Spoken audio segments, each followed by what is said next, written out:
പ്രണയം മനസ്സിലാക്കുന്ന ഒരു പ്രായത്തിലല്ല ഞാൻ സംഗീതം പഠിച്ചു തുടങ്ങിയത്. ഞാൻ 5 വയസ്സ് മുതൽ പാട്ട് പഠിക്കുന്നുണ്ട്. മസ്കറ്റിലാണ് പഠിച്ചു വളർന്നതൊക്കെ. അപ്പം 10ാം ക്ലാസ് ആകുമ്പോഴാണ് എനിക്ക് സത്യത്തിൽ മ്യൂസിക്കിനോടൊരു ഇഷ്ടം, ക്ലാസിക്കൽ മ്യൂസിക്കിനോടൊരു ഇഷ്ടം ഉണ്ടാവുന്നത്. എനിക്ക് തോന്നുന്നു എൻ്റെ ഗുരുക്കന്മാർ എനിക്ക് തന്ന ഒരു ശിക്ഷയുടെ ഭാഗമായിരിക്കാം. എനിക്ക് ഒരുപാട് ഹിന്ദുസ്ഥാനി സംഗീതത്തിനോട് താല്പര്യം കൂടി തുടങ്ങിയത്. കച്ചേരികൾ ചെയ്യാനായാലും അതിനെക്കുറിച്ച് കൂടുതൽ പഠിക്കാനും ഒക്കെ ഒരു 10ാം ക്ലാസ് കഴിഞ്ഞപ്പോഴാണ് ശരിക്കും മ്യൂസിക്കിനോടൊരു ഇഷ്ടം. അത് എനിക്ക് പാടാനുള്ള എനിക്ക് പാടാൻ പറ്റും എന്നുള്ളൊരു ഫീലിംഗ് എനിക്കുണ്ടായത് അതിലൂടെയാണ്, ആ സമയത്താണ്. ഞാൻ കർണാട്ടിക് മ്യൂസിക്കാണ് പഠിച്ചു തുടങ്ങിയത്. അപ്പോൾ ഡോക്ടർ ശ്യാമള വിനോദ് കുമാറിൻ്റെ കീഴിലാണ് പഠിക്കുന്നത്. ടീച്ചർ ഒരുപാട് പ്രാക്ടീസ് ചെയ്യാനൊക്കെ പറയും. പ്രാക്ടീസ് ചെയ്തിട്ട് ചെന്നില്ലെങ്കിൽ പണിഷ്മെൻ്റ് ഉണ്ട്, ക്ലാസ്സിൻ്റെ പുറത്ത് നിൽക്കാൻ പറയും. അപ്പോൾ ബാക്കിയുള്ള കുട്ടികളിരുന്ന് അകത്ത് പഠിക്കുമ്പം അന്നേരം ഒരു വിഷമം ഉണ്ടാകും.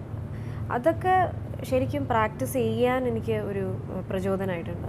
എന്തായാലും നമ്മൾ പ്രാക്ടീസ് ചെയ്ത് ചെല്ലണം. അതൊരു നാണക്കേടല്ലേ, നമ്മുടെ ഫ്രണ്ട്സ് ബാക്കിയുള്ളവരിരുന്ന് പഠിക്കുമ്പോൾ ഇപ്പോൾ ക്ലാസ്സിൻ്റെ പുറത്ത് നിൽക്കുക. അതുപോലെ ഹിന്ദുസ്ഥാനി സംഗീതം പഠിച്ചു തുടങ്ങുന്നത്, ഞാൻ വളരെ ലേറ്റായിട്ടാണ് ഹിന്ദുസ്ഥാനി സംഗീതം പഠിച്ചു തുടങ്ങുന്നത്.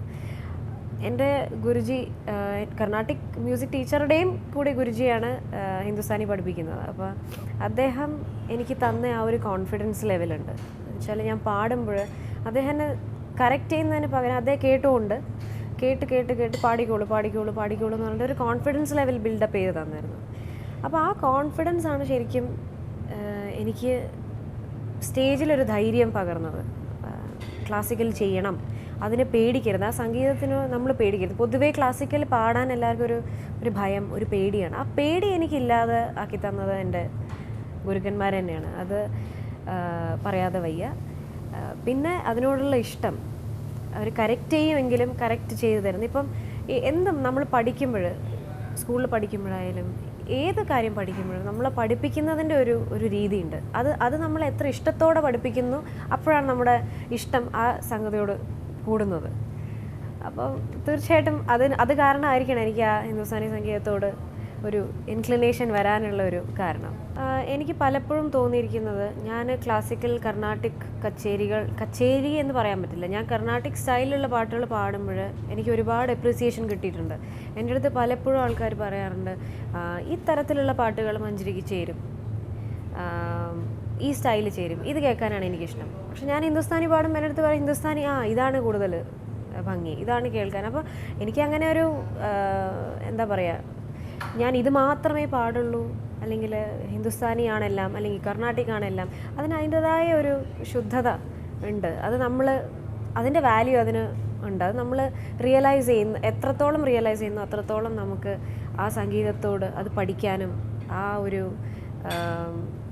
ഇൻട്രസ്റ്റ് കൂടും. ഹിന്ദുസ്ഥാനി സംഗീതം പൊതുവേ നമ്മുടെ നാട്ടിൽ പറയുന്ന ഹിന്ദുസ്ഥാനി സംഗീതം പഠിച്ചാൽ സിനിമാ പാട്ടുകൾ വളരെ എളുപ്പമായിട്ട് പാടാൻ പറ്റും എന്നുള്ളൊരു ധാരണ. എനിക്കത് അങ്ങനെ തോന്നിയിട്ടില്ല. കാരണം ഹിന്ദുസ്ഥാനി ക്ലാസിക്കൽ വളരെയധികം, നമ്മൾ ക്ലാസിക്കൽ മ്യൂസിക് പാടിക്കൊണ്ടിരുന്നാൽ വോയിസിന് സ്ട്രെയിൻ കൂടും. അത് ശരിക്കും ഒരു സ്റ്റാമിന ഉണ്ടാക്കി എടുക്കണം. അത്രയും പ്രാക്ടീസ്, അത്രയും നമ്മൾ അതിനോട് ഡെഡിക്കേഷൻ കാണിക്കേണ്ട ഒരു അവസ്ഥയാണ്. അപ്പോൾ ലൈറ്റ് മ്യൂസിക്കിന് അതിൻ്റെതായ ടെക്നിക്കുണ്ട്. അപ്പോൾ ഞാൻ ഈ സിനിമയിലോട്ട് കയറാൻ വേണ്ടിയിട്ടോ അല്ലെങ്കിൽ അങ്ങനെ ആ ഒരു രീതി ആലോചിച്ചിട്ടില്ല. എനിക്ക് അപ്പോഴെന്താണോ തോന്നുന്നത്, എനിക്കിപ്പോൾ മ്യൂസിക് എന്ന് പറയുമ്പോൾ ചില സമയത്ത് എനിക്ക് നല്ല അടിപൊളി പാട്ടുകൾ പാടാൻ തോന്നും, ചിലപ്പോൾ എനിക്ക് മെലഡി സോങ്സ് പാടാൻ തോന്നും, ചിലപ്പോൾ ക്ലാസിക്കലിനോടാണ് ഇൻട്രസ്റ്റ്, ചിലപ്പോൾ ഗസലിനോടാണ് ഇൻട്രസ്റ്റ്. അപ്പോൾ നമ്മുടെ മനുഷ്യ ശരീരത്തിൽ നമുക്ക് ഓരോ വികാരങ്ങൾ പ്രകടമാകുന്ന പോലെ മ്യൂസിക് എനിക്ക് അങ്ങനെയാണ്. എനിക്ക് ഓരോ നേരത്തെ ഓരോ പോലെയാണ് എനിക്ക് സംഗീതം എന്നെ ഇൻഫ്ലുവൻസ് ചെയ്തിരിക്കുന്നതും എനിക്ക് പാടാൻ തോന്നുന്നതും. എനിക്ക് പൊതുവേ തോന്നിയിരിക്കുന്നത് ഹിന്ദുസ്ഥാനി സംഗീതം അതിൻ്റെ അതിനിപ്പം നമ്മൾ പാടുമ്പോഴത്തേക്ക് നമുക്ക് കുറേ ലിറിക്സ് ഉണ്ട്, നമുക്ക് കുറേ വാക്കുകളുടെ മീനിങ്ങിലൂടെ നമ്മൾ കൃതികളിലേക്ക് കടക്കുകയാണ് നമ്മുടെ കർണാടക സംഗീതത്തിൽ. പക്ഷേ ഹിന്ദുസ്ഥാനിയിൽ അങ്ങനെ ലൈൻസ് ഒന്നുമില്ല. അതിപ്പോൾ ഒരു ലൈൻ, എന്തെങ്കിലും ഒരു ലൈനായിരിക്കും, അത് ആ ലൈന് തന്നെ ഇലാബറേറ്റ് ചെയ്ത് പാടി പാടി പാടി പാടി അതിൽ രാഗത്തിൻ്റെ ആ ഒരു ഇമ്പോർട്ടൻസ് ആണ് കൂടുതൽ.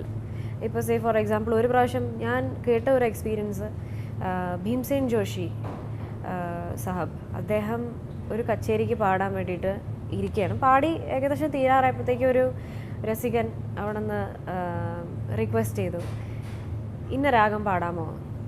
അപ്പോൾ അദ്ദേഹം പറഞ്ഞു പാടാലോ, പക്ഷേ ലൈൻസ് ഒന്നുമില്ല. അപ്പോൾ അദ്ദേഹത്തിൻ്റെ വീട്ടിലേക്കുള്ള അഡ്രസ്സാണ് അദ്ദേഹം പാടിയത്, ആ വരികളായിട്ട് അതിൽ ഉപയോഗിച്ചത്.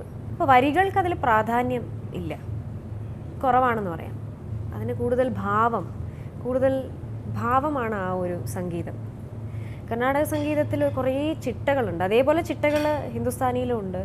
ഓരോ കാലമുണ്ട്, ഓരോ സമയത്ത് ഓരോ രാഗം, അങ്ങനെയുണ്ട് ഹിന്ദുസ്ഥാനിയിൽ. കർണാടക സംഗീതത്തിൽ താളം, മനോധർമ്മം എല്ലാം ശരിക്കും പറഞ്ഞാൽ ഇതിലുള്ള കാര്യങ്ങൾ കർണാട്ടിക്കിലുള്ളത് തന്നെ ഹിന്ദുസ്ഥാനിയിലുണ്ട്. പക്ഷേ എന്നാലും അതിൻ്റെതായ വ്യത്യാസങ്ങൾ, അതിൻ്റെ ആപ്ലിക്കേഷനിലാണ് അതിൻ്റെ വ്യത്യാസം.